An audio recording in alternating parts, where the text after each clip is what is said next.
A uniform force of 3I plus j Newton acts on a particle of mass 2 kg.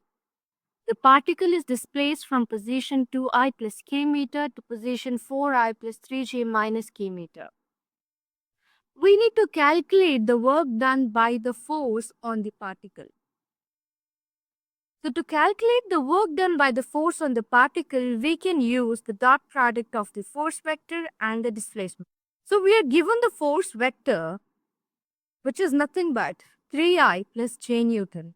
And the other data that we have is nothing but the initial position vector Ri, which is 2I plus k meter, and the final position vector Rf, which is 4I plus 3j minus k meter.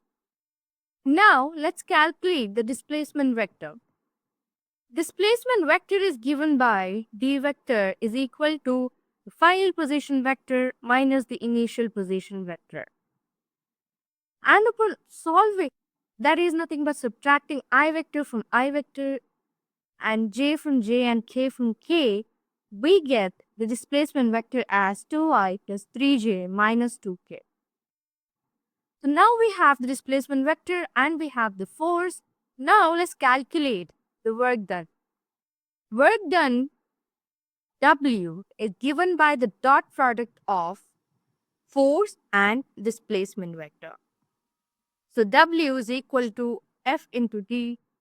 Upon calculating each term from I to I, J to J and K to K, we get the work done as 9 joules.